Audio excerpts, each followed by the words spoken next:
siva sakithi lokhulumako ngumlungisi Makhanye Mengameli wensika yenkululeko yamaswati leyatiwa kakhulu ngokuthi PUDEMO.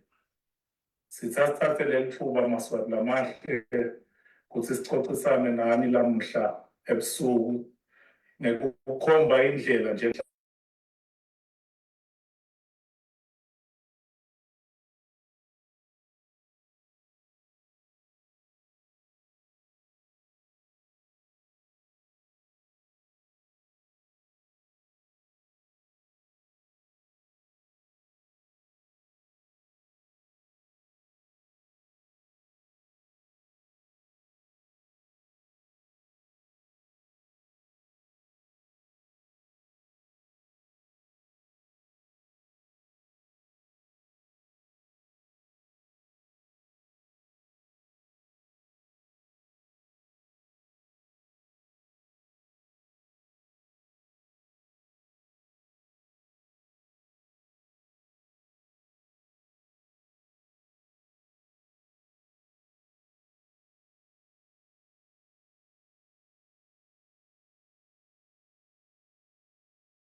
from all forms of oppression. The oath to join PUDEMO is not long. It is easy to recite in a moment, but hard to observe for a lifetime. All PUDEMO members must bear in mind the oath, always carry themselves in accordance with the oath.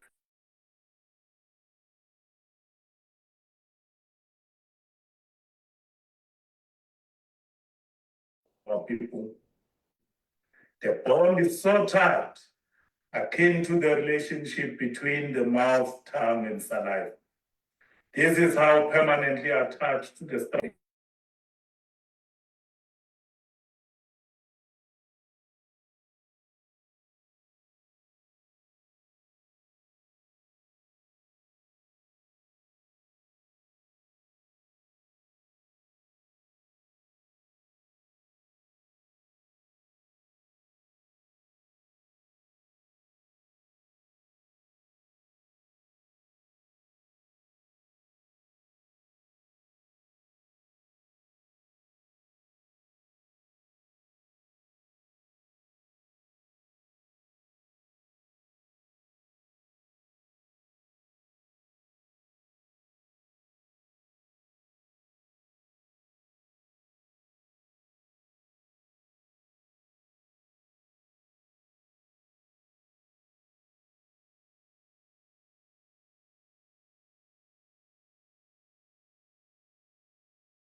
In the soul, nomzabalazo umtsala mvanami waqala bokhokho bethu sisuke kuchaza kona lokho nje sifa sakithi.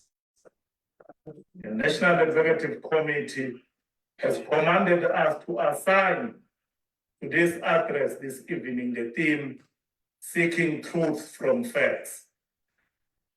The NEC has said we must do this because it appreciates the painful truth that truth-telling is a revolutionary yet lonely exercise. The National Executive felt it was important that we must remind ourselves and the people today who PUDEMO is and what she represents.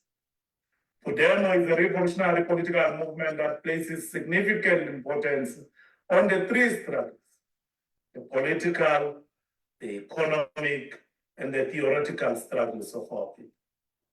We have been, of course, trolled by our detractors for being a movement that obsesses about ideological work. As PUDEMO were happy to plead guilty to the charge, for PUDEMO wholeheartedly believes in the assertion that without revolutionary theory, there can be no revolutionary movement, as articulated by Amilcar Cabral. Fellow compatriots, comrades and friends, we would like to make this clear that PUDEMO is in its very essence an internationalist movement. This means that not only are we fighting Timbunda royal supremacy, but that as a movement born in a small country, we can be successful only if we make use of the experiences of other revolutionary movements in other countries. It is this internationalist character of our movement that makes us as PUDEMO to be students of the great Chinese revolutionary Chairman Mao Zedong. It was Chairman Mao Zedong who once said, I quote, "Facts are all the things that exist objectively. Truth means their internal relations, that is the laws governing them, and to seek means to start," close quote. It was also Comrade Mao who taught us, using the metaphor, shooting the arrow at the target. That is, we need to shoot the arrow of the struggle at the target of what constitutes what we are fighting, in our case being royal supremacy. Fellow compatriots, comrades and friends, the above citation of Comrade Mao's teaching takes us to the gist of today's address: to seek truth from facts. To do this, we need to acquire a deep understanding of a matter as it is, see through the surface into the heart of the matter, and discover the intricate link between issues amidst fragmented phenomena. Since the unprecedented events of the June 29, 2021 massacre and its subsequent events, there has been a large interest in the Swazi National Democratic struggle. Many have joined with pure hearts, while others opportunistically joined because they thought the Swazi National Democratic struggle was on the eve of it. And there are also those who joined with nefarious intents, the common denominator being that they all joined in the People's March to a free Swaziland. Like it is the case when one opens a window to let in cool air, mosquitoes find an opportunity to enter. There is always a danger in climbing a tree, not through the trunk, but the branches. For you miss the opportunity to learn and master the associated difficulty of climbing the tree. Kuyingoti maswahla mahle, ukugibela sihlahla, ngemacembe nangemagama. Ngoba nasekufuna wehle lesihlahleni ubese awusabathi ubulukuni ekugibela lesihlahla.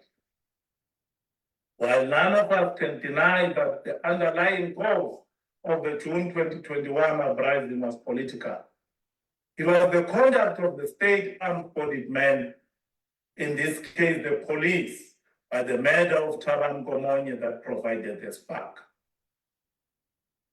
Even with that spark, it was the economy. And by the economy, we mean the practical economic hardships brought mainly by the advent of COVID-19 and its associated economic closures, together with Ingundla corruption, greed, misgovernance, and royal opulence that became the galvanizing factor. The oppressed masses of our country couldn't take it anymore, and saw uprising as the only solution to the Ingundla nightmare. It was this lived reality of our people that saw them pouring into the streets in their thousands, effecting road closures through burning tires, both in urban and rural, and targeting structures they are associated with the oppressed. Those of us who were there in the thick of things know exactly what happened and how it happened. No doubt the contribution of the three members of assisted a great deal in conjunction with the forces of change on the vessels of political change in the form of political parties, together with civil society, played their role in attempting to guide the organic people. PUDEMO, the theoretical organization, has a duty to give an in-depth explanation of the spontaneity of the masses in and its contributory role in awakening the popular movements that emerged from that act of a movement that uses Marxism-Leninism as its theoretical guide to it. PUDEMO knows that there is spontaneity It was the great Marxist Vladimir Lenin who said, I quote, there are decades where nothing happens, and there are weeks where decades happen. Our own 40-year experience in unbroken struggles, together with the rich history of struggles of the people of our country, have taught us valuable lessons. We learned that those strikes which occurred in our country in the early to mid 1960s, the strikes of 1977, the strikes in the mid 90s of the Southern Federation of Trade Unions, as it was known then, and the strikes of Tukoswa in the 2000s, including the strike of teachers in 2011, were critical in awakening the masses and throwing them into the crucible of strike. All these strikes, accompanied by isolated, spontaneous destruction of infrastructure, machinery, and other. It is indeed in the nature of such protests that there will be isolated incidences where property gets to be affected. However, compared to the June 2021 spontaneous uprising, PUDEMO is tempted to assert that the earlier cited industrial and student strikes were a result of a more conscientious effort to the extent that they made progress in lifting class consciousness of the working class movement in that period. This shows that the spontaneous element in essence represents nothing more or less than consciousness in an embryonic form in the overall development of struggle. Even the worker strikes of the 1960s that we referred to earlier, that took place in the sugar belt, in the Bulembe, in the Havelock mines, and the solidarity story ways that took place in Babana, represented the awakening of the consciousness of the masses to a certain extent. It was these decisive strikes by workers of our country that saw the settler colonial administration in cohort with the Royal Dynasty on the 12th of June of 1963, and lifting not less than 800 British troops with equipment and vehicles over 3,000 kilometers away from a base in Kenya to our country on the pretext of providing security. The workers were losing their age-long faith in the royal aristocracy and the permanence of the system that oppressed them, and began to appreciate the necessity for collective resistance, definitely abandoning their slavish submission to the madness of the monarch. So this employ of the mercenaries to kill our people that we saw early this ending year of 2023, that he employed to muzzle our people into submission is therefore a case of history repeating itself in the long course of our struggling history. Being born of a market woman myself, we had earned a living throughout her life selling wares at the market in Babane. I remember vividly how she would share stories of the April 1963 protest against the sudden arbitrary action of the then district commissioner's decision who had banned the sale of certain foods at the market, including how they were assaulted during those protests and tear gassed on the 5th of April of 1963, resulting to a number of them being arrested. Indeed, history records how King Sokuza II's envoys to workers in Babane, Bulembe, and in the sugar were ignored by workers when they relayed King Sokuza's message to them to abandon the strikes and return back to work. It took the flying in of the Golden Highlanders from Kenya, as we had referred earlier, to end the strike through employment of violence and brutality. From this, it is clear that revolts, spontaneously or planned, are simply acts of resistance of the oppressed and must always be applauded. Fellow compatriots, comrades, and friends, the duty of a revolutionary movement such as PUDEMO is to transform the spontaneous awakening that is brought about by uprising to a theoretical understanding of the levels of oppression and its systemic manifestation. Ours is not to bow to spontaneity. As PUDEMO, we appreciate that this is by no means an easy task, considering that spontaneity tends to give birth and rise to cultism. In our present case, being the era of social media, what the Nobel Peace Prize winner Maria Ress, in her book How to Fight a Dictator, calls the invisible time atom bomb, it is even more difficult to fight against spontaneity. However, it is very important when you engage in a struggle that you don't allow, even in the era of social media, that the integrity of facts that get to be severely castrated by social media misinformation must remain a casualty. As we are seeing currently, overnight online makeshift media platforms are established merely to character assassinate those that are opposed to their self-created heroes, who are witnessing imbeciles masquerading as journalists with mob-like tendencies, who refuse to lean on the side of evidence or on incontrovertible facts, whose obsession are about character assassinating those that they dislike. It is this element that were clear in the movement that it constitutes counter-revolution. And this is what as PUDEMO we have to say on counter-revolution this evening. PUDEMO has noted that since the unsuccessful uprising of June 2021, the enemy using state agents, provocateurs, and assisted by some who profess to be progressive, have put our country firmly on the path of counter-revolution. We know as a movement that counter-revolution is a very old strategy employed by dictators. We want to remind you this evening, fellow combatants, that following the 1805 successful revolution in Haiti, it was France working together with the United States of America in an act of counter-revolution that sent warships to Haiti in 1825 to demand that it pays a debt of 150 million francs for France's loss of slaves and its colony.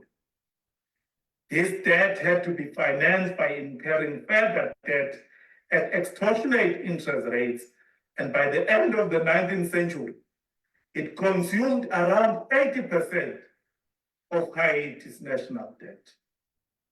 It was only fully repaid or paid off in 1947.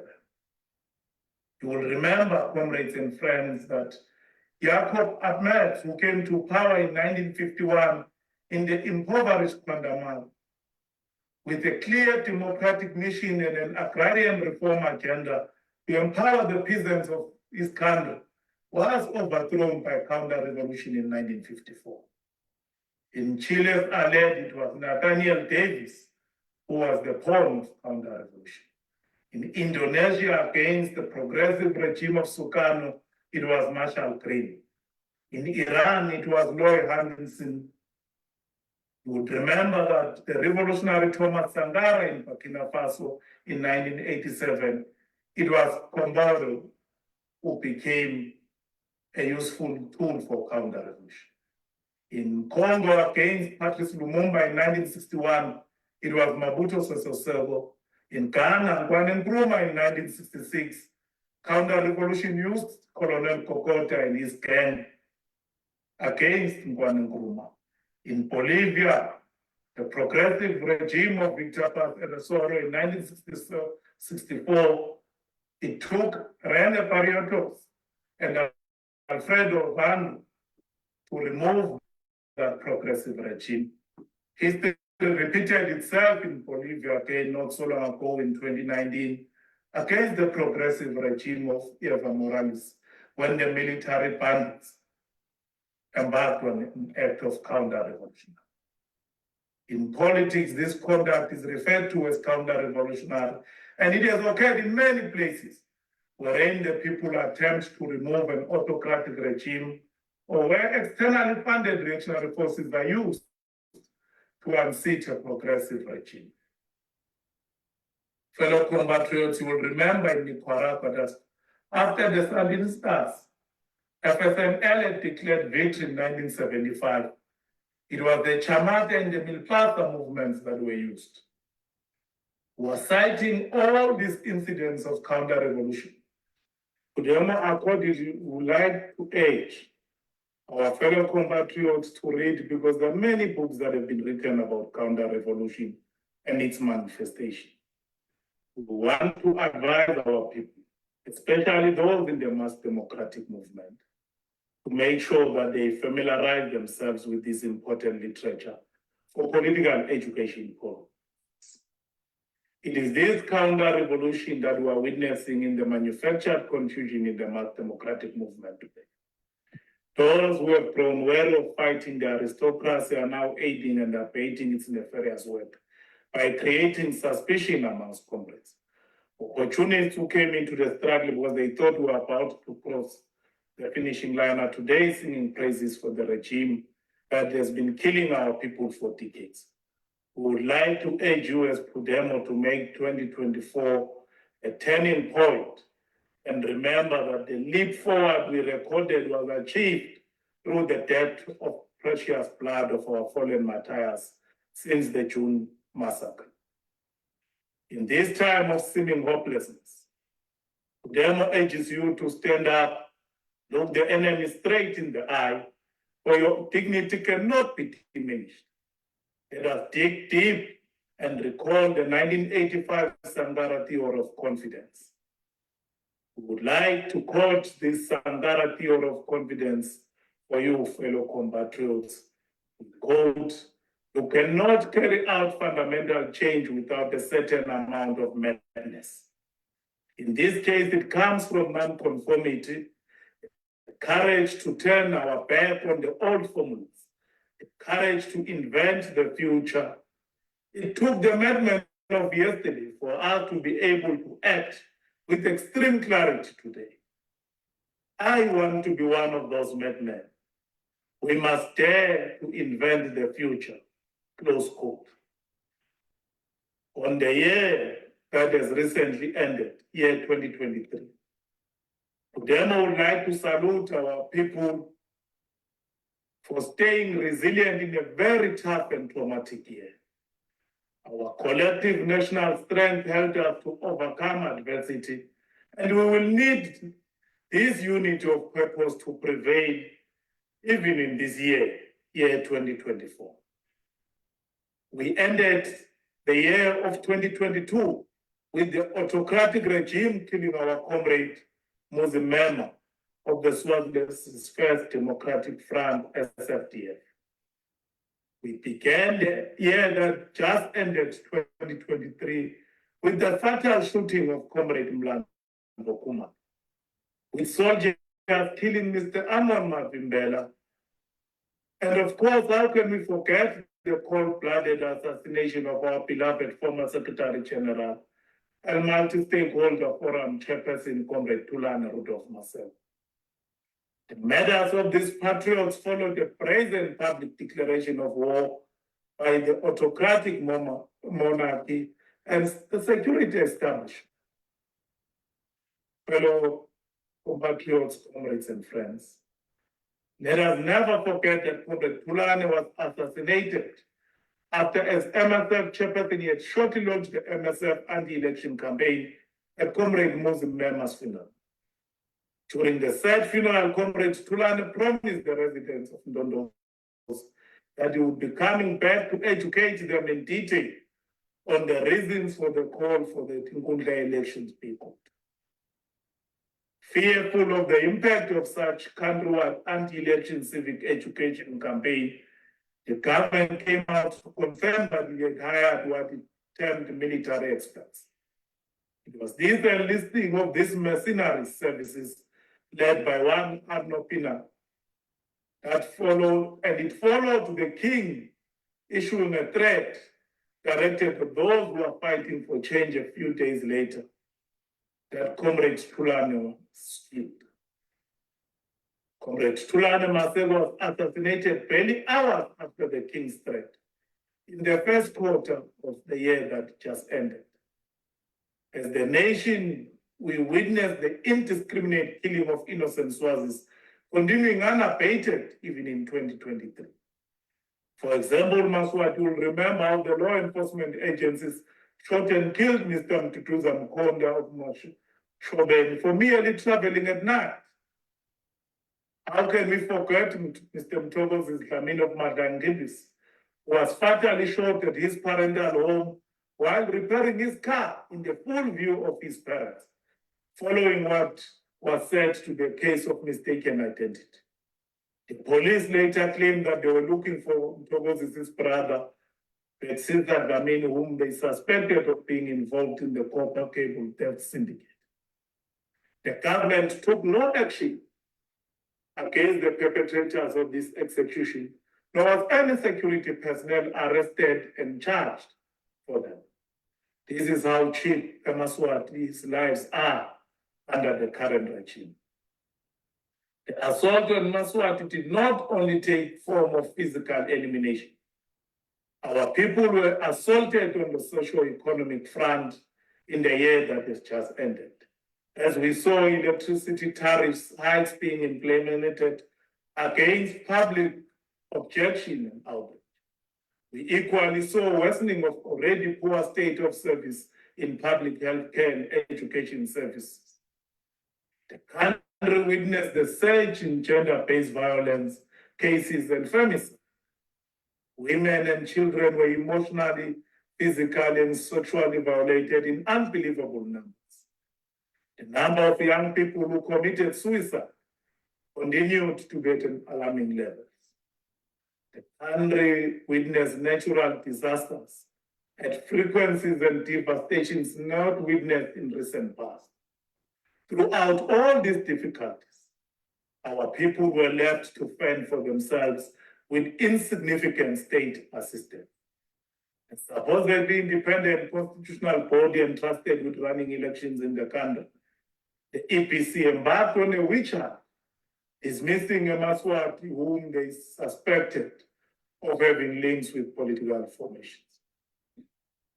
On the recently concluded Tinkundla elections of last year, 2023, PUDEMO has always respected other political formation strategies and tactics when it comes to prosecuting the struggle. We do this notwithstanding our role and sacrifices in the struggles that led to Tinkundla regime introducing some incremental but largely cosmetic political reforms. PUDEMO has always avoided prescribing to others what they must do, save for cautioning them against falling into the trap of accepting crumbs when the people rightfully deserve the full loaf. We do this not because we believe we are the paragon of political correctness, but because our 40 years of fighting royal supremacy has taught us valuable lessons. And PUDEMO will not tire in reminding all those who purport to be in favor of change that let us honor the courage and sacrifices of the martyrs of the struggle by being conscientious in our conduct and honorable in our intentions. As they did, let us place the needs and interests of our people at the center of our every position, our every strategy, our every decision, and indeed our every act. We also do this because we believe that it is paramount to dialectically link the historical grievance of the native Swazi to the contemporary grievances of today's struggles. The struggle didn't start with the formation of PUDEMO in 1983. The forebears of change waged relentless and tenacious struggles for change way before this epoch. The statistics provided by the Election and Boundary Commission point to only 89,000 people who were said to have voted in 2013, and 153,000 people were said to have voted in 2018. In 2023, the EPC claimed that over 500,000 Maswati voted. The question we must therefore ask ourselves is what could be behind this alleged exponential rise, assuming the statistics are true, of course. And PUDEMO always assert that the masses develop their own consciousness out of their own material conditions. By material conditions, in simple terms, we are simply referring to events which occur around them daily in the course of social relations. It is that develops the consciousness of our masses. Ours as PUDEMO, as a vanguard party, is to help raise the consciousness beyond the natal development. Could it be that Swazis who turned out in their numbers in June 2021 and so many of their loved ones killed, maimed, injured, and or arrested have forgotten and have chosen to go back to Egypt? Let us not forget, Maswati, that it is always said that the worst form of oppression is the one where you participate. We have always appreciated as PUDEMO that settler colonialism took much more than land, minerals, and dignity. It took away our humanity. However, we find it difficult to believe it took away our ability to empathize too, to a point where we could commit such grand betrayal to our compatriots who perished in June 2021 and beyond by participating in Tinkundla Royal Supremacist Regime act of exorcism disguised as national elections. In killing our people in Swati, confirmed our long-held view that it doesn't like nativeness, it likes whiteness. And this explains why during the June uprising in 2021, all white businesses were swiftly protected by soldiers, while native businesses were left to burn to ashes. These remain an utter shame to which he shows no remorse. He has never apologized for the action of his armed security forces. History will judge us for both what we do and for what we tolerate. It was Millian Kundera in 1929 that counseled us, and we quote, "The struggle of men against power is the struggle of memory against forgetting," close quote. PUDEMO will never betray the sacrifices of multi-party democracy torchbearers. Here we are referring to the lives of J.J. Nuku, Dr. Ambrose Wane, Prince Tumisa, Prince Betusile, Comrade Benedict Didiza Tabetse, Comrade Boy Makapula, Comrade Bongosi P.J. Kama, Comrade McDonald Masego, Comrade Tumisan Shosholova Koza, Comrade Dominic Garaga Ngomezulu. How can we betray our former president, Comrade Mario Masuku, Comrade Simon Noke, and how can we forget the sacrifices of Comrade James Tole and many others? Our struggle is always premised on the lived experiences of our people and the absence of social mobility under Tinkundla. We would not have done justice in this address this evening if as PUDEMO we do not address how Tinkundla as a political system and a failed economic system is unable to sustain economic development industries that are meant for social upliftment for the ordinary source. Our own Treasurer General always make an example of his father. May his soul rest in peace, a cotton farmer who benefited from the then programs that were introduced in the 1980s and early 1990s, including the mass subsidies for cotton farmers, which saw them receiving free seeds and farming implements, as well as subsidized fuel for massive production of cotton, which was then sold at the Chinari at Big Bend next to Matata Complex. Maswati will remember that Chinari was called Kotona Cotton. Through those state-led intervention, a lot of Swazi children could go to school. A lot of downstream spin-off industries were created. Participants in those schemes could open many shops and supermarkets and other economic enterprises, largely because of the income they derived from that cotton farm. When the prices of cotton collapsed globally, there was no further thinking about how to integrate cotton farmers into new agricultural enterprises that could allow them to sustain their economic enterprises to such an extent that their cotton farm would not lie fallow, but instead will be integrated into other industries that will input into the economy to make sure rural industries are functioning and the rural economy was robust.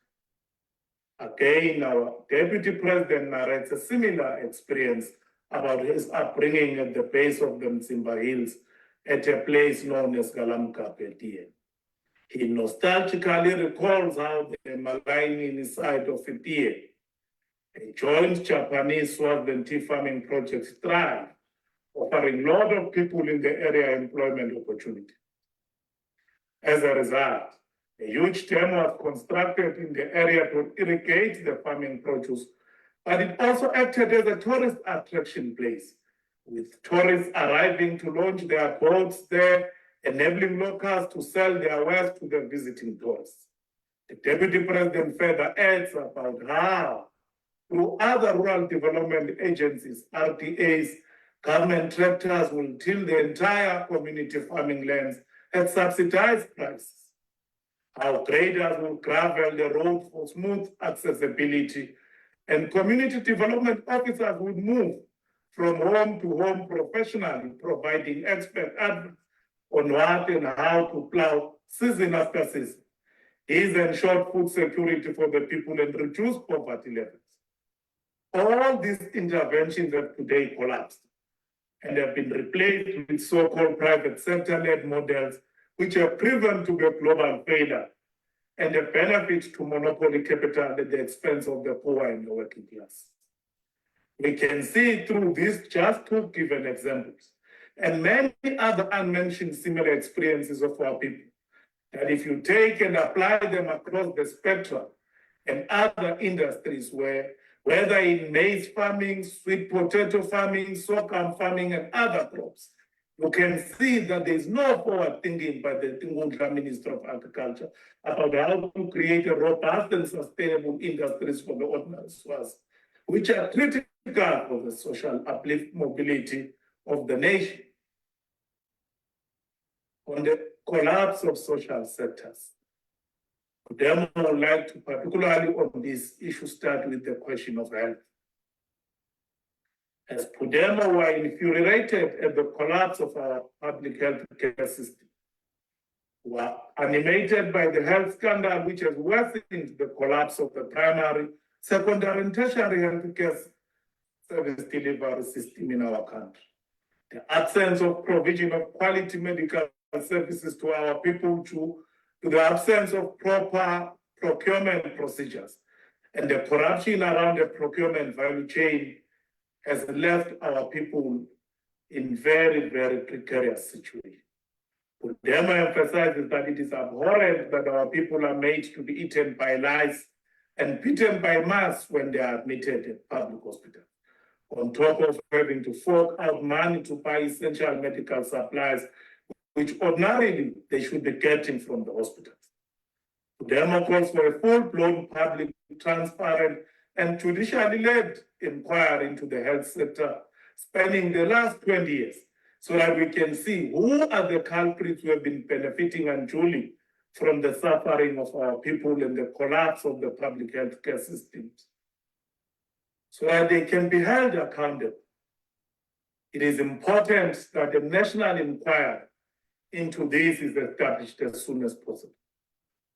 On education, PUDEMO has also recognized that Ngundla is waging a serious upfront battle and assault on our public education system, where we have seen a deliberate move to suffocate and to collapse our only post-colonial national university, which is the University of Eswatini, UNESCO. This institution today has collapsed deliberately because the state has decided not to give it sufficient subvention for it to operate at its optimum. We recognize that now that UNESCO has been forced to actually postpone admission of first-year students, this will have a negative domino effect, not just on the students that have been forced to postpone entry into the university this year, but also those coming after them.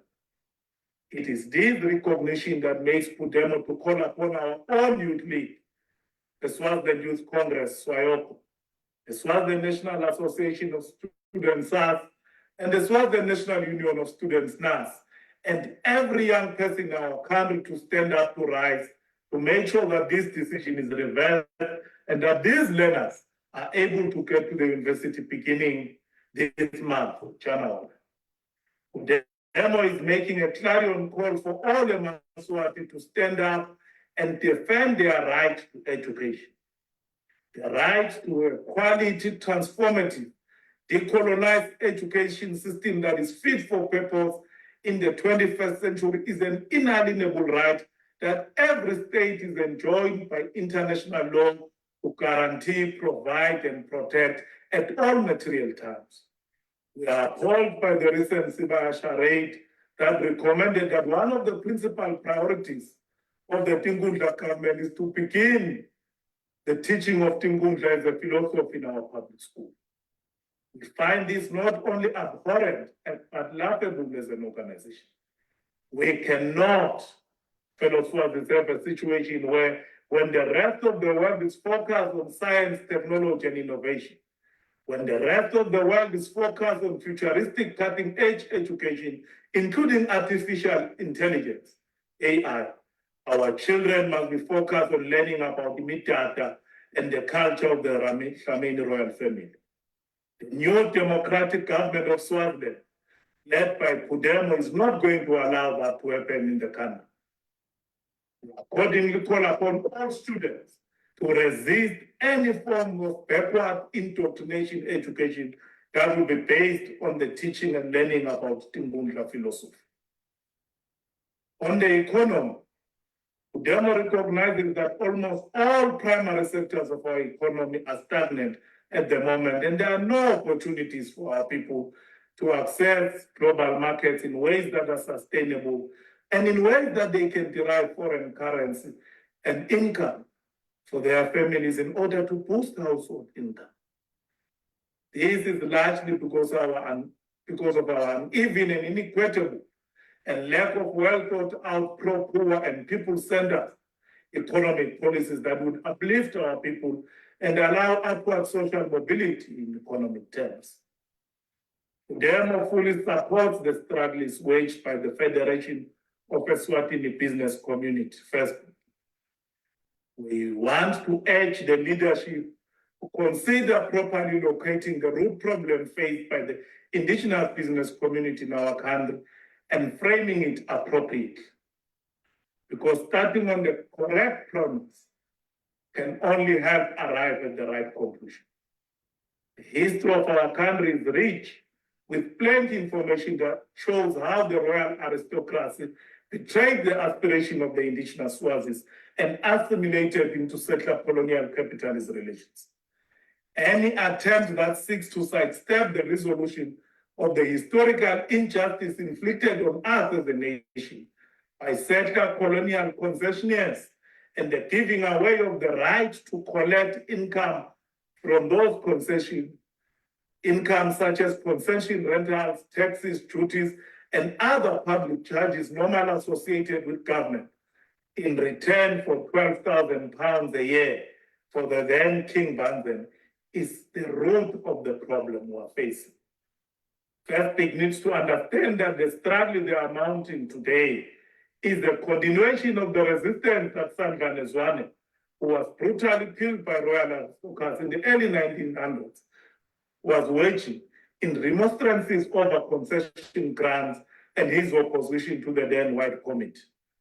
From the £3 to £5 levy per head set on all Swazi migrants who were working in the South African mines that was set by the royal aristocracy, and the entering of the then Queen Labotsibeni into the payroll of the Veteran Native Labour Association at £30 per month for a role in labour recruitment constitute a component of the problems we are facing today. Our history equally records that as early as 1906, the then Swaziland Tin Limited entered into an agreement with Prince Malunga, whereby the prince supplied 500 laborers to the Kaman at 10 shillings per head. As PUDEMO was pointing this out to illustrate the point that as early as then, the royal aristocracy was already involved in local deals with settlers. It is therefore a full for the leaders of First who think Mswati is not involved in the monopolies they are fighting to dismantle. The reality is that Mswati is front and center of companies such as Inyatu Holding, Motigni, and Royal Eswatini Sugar Corporation, just to mention a few. And to dismantle their monopolies, one has to dismantle royal supremacy that is at the center of the economic culture of our state. PUDEMO is a movement that insists on scientific analysis of every problem that confronts society, will never shy away from pointing out to the root cause of the problem. A closer reading of the gist of the correct grievance by First shows that while the dominant grievance may be emanating from the point of production, which is the workplaces, the struggle between employer on one hand and subcontractors or employees on the other, struggles do manifest themselves in a variety of forms, which are articulated in various ways with overarching social contradiction. In his formulation of theory of populism, Ernesto Laclau developed the notion of relative continuity of popular traditions, which contrasts with the historical discontinuities which characterize its class structures. It was Ernesto who argued, and we quote, the process of social reproduction is not just the reproduction of the dominant mode of production, but also its conditions, one of which is ideology, and that the greater the importance in social formation of those sectors which do not participate directly in the dominant production relation, the greater will be the importance of ideological processes for social reproduction as a whole, close quote. Maswat Lamar, it is clear from this citation we've just referred to that Tinkhundla plays a critical role in ideological orienting a Maswat who will be conditioned for super exploitation to thrive. The reproduction of Tinkhundla royal supremacist ideology is critical in securing super exploitation in the workplace in our country. This is understood very well by businesses in our country, both foreign and locally owned. So when they choose to donate millions of Emalangeni to the king and the queen mother, as opposed to raising salaries for workers, they are paying for that ideological role played by the royal aristocrats in sustaining super exploitation. The proliferation of Asian-owned small businesses to the dislocation of small indigenous-owned businesses is sustained by the endless donation to the plethora of so-called foundations owned by the royal family. PUDEMO has always asserted that from inception, Tinkhundla royal supremacy political economy was founded on maintaining chronic poverty and inequalities of ordinary people, and absolute wealth for the royal family with its royal elites. So Maswati kumqoka lokuthi sikucondzisele ukuthi lamateki leniyemukeliswe wona netinshwana naniye lapha to be oriented in terms of royal ideological